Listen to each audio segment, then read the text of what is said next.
Imagine living in freezing winter with little to no electricity.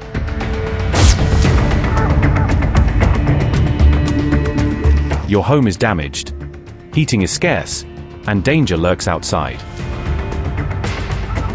For millions of Ukrainians, this is the grim reality of their third winter amid war.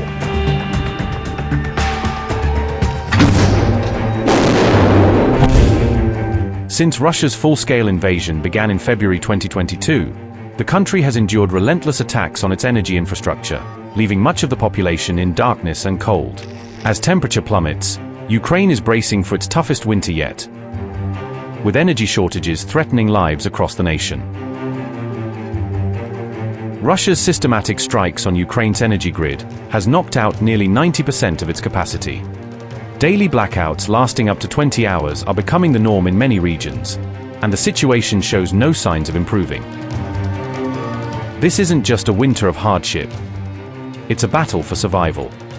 With resources dwindling and no end to the war in sight, Ukraine stands at a chilling crossroads. But how did it get here? And can the nation endure the deadly months ahead? In this episode of HT In Depth, we uncover how Ukraine is hurtling toward its toughest winter yet. Can the nation survive the cold and the chaos? Or is the worst yet to come?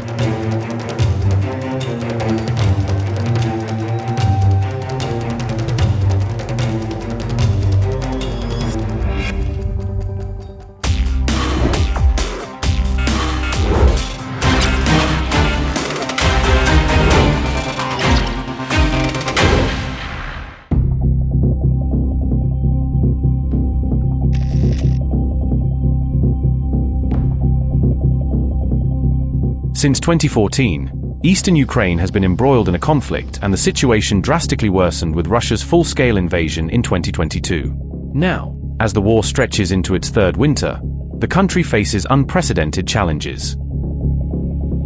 Russian forces have intensified their attacks on Ukraine's energy infrastructure, crippling the nation's ability to provide basic amenities.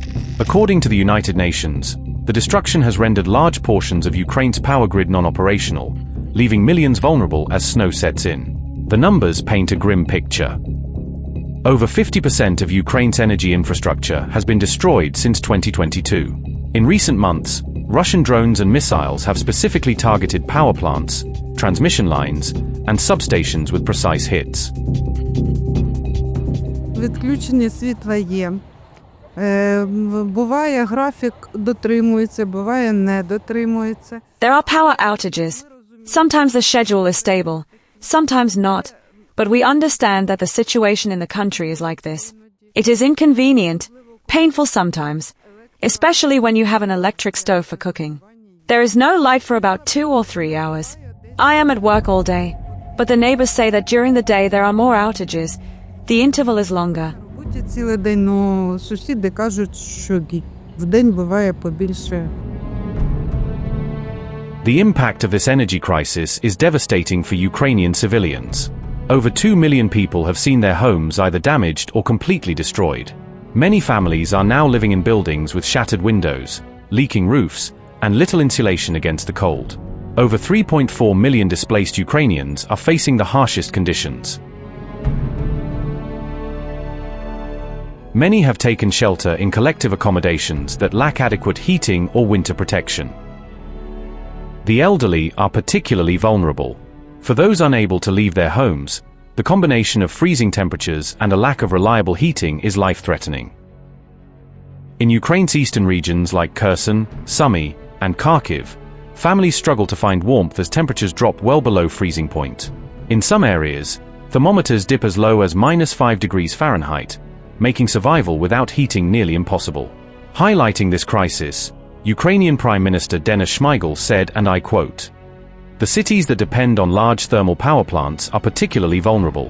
Almost 90% of Ukraine's entire thermal power generation has been destroyed or damaged. Our goal is to provide alternative heat and power sources to these communities." Ukraine's winters are notoriously harsh. Last year, the country lost 60% of its power grid capacity during the colder months, pushing millions into a dire struggle for survival. This year, the situation is bleaker. Rising costs for solid fuel and limited supplies of heating resources have made it nearly impossible for many families to prepare for the winter ahead. Emergency blackouts have already begun, leaving vast swathes of the population without electricity or heating. For those who remain in their homes, patchwork repairs and makeshift insulation offer little protection. The bitter cold is especially unforgiving for those living near the front lines, where infrastructure damage is most severe.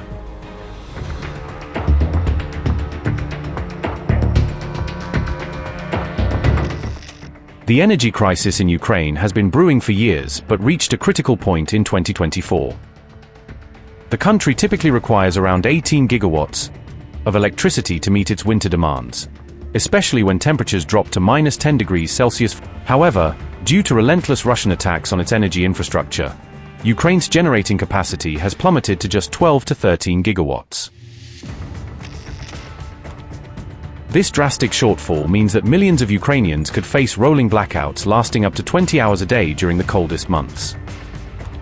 The destruction is deliberate and devastating. Thermal plants have been hit so extensively that only 2 out of the original 13 remain operational. Hydroelectric plants have also suffered major losses, with facilities like the Dnipro station completely offline.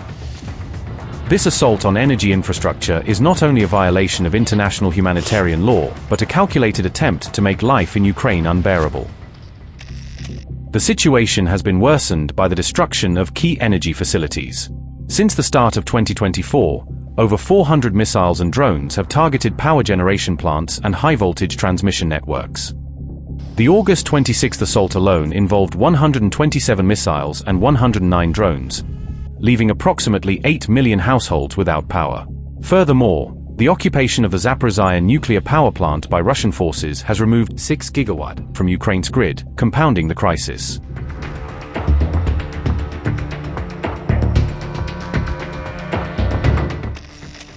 The energy crisis also poses significant economic challenges for Ukraine. With rolling blackouts becoming more frequent and prolonged, industrial power usage has plummeted by nearly 50%, leading to reduced economic activity across multiple sectors. This decline not only affects production capabilities but also strains government resources as subsidies for heating costs escalate amid rising debt levels. Ukrenergo, Ukraine's national power grid operator, faces a potential technical default due to these financial pressures. The dismissal of key leadership within Ukrenergo reflects the broader turmoil within the energy sector as it struggles to secure international investment necessary for recovery efforts. The combination of energy shortages and economic decline raises alarms about a potential humanitarian crisis in Ukraine. Experts warn that prolonged blackouts could lead to another mass displacement, as certain regions become uninhabitable due to lack of heating and electricity. This situation could force many Ukrainians to seek refuge in neighboring countries or even within different regions of their own nation. We have electricity outages quite often. We have electricity for about 5 hours a day on average. The rest of the time, there isn't any. It's very cold.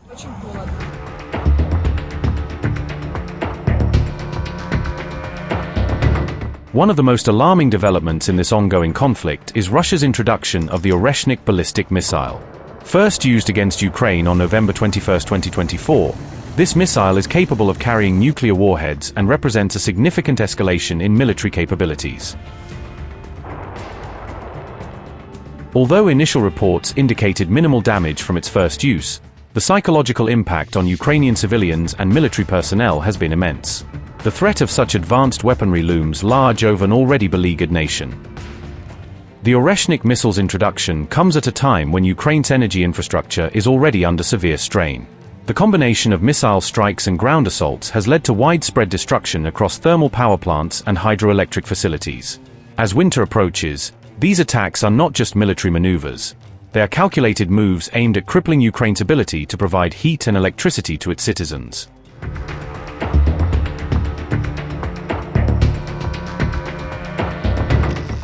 In response to these dire circumstances, international aid has become crucial for Ukraine's survival this winter.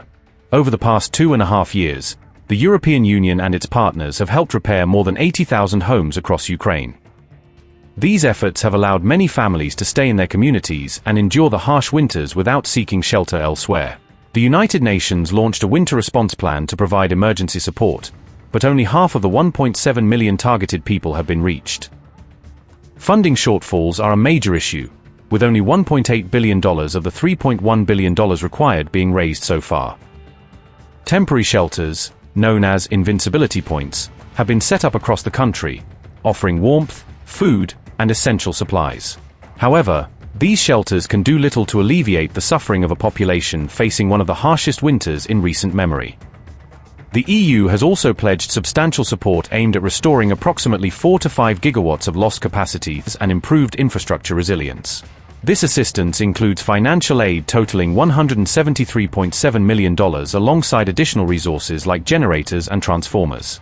Moreover, emergency synchronization with the continental European power system has allowed for increased imports from neighboring countries. However, concerns remain about whether these efforts can withstand further Russian attacks on critical infrastructure. As Ukraine plunges deeper into winter, the stakes couldn't be higher. Millions are on the brink, battling freezing temperatures, relentless blackouts, and the ongoing horrors of war. The question now is not just about surviving another winter but about whether Ukraine's spirit and resilience can outlast Russia's devastating strategy. Will international aid arrive in time to prevent a humanitarian catastrophe? Can Ukraine's battered energy grid hold out against further attacks?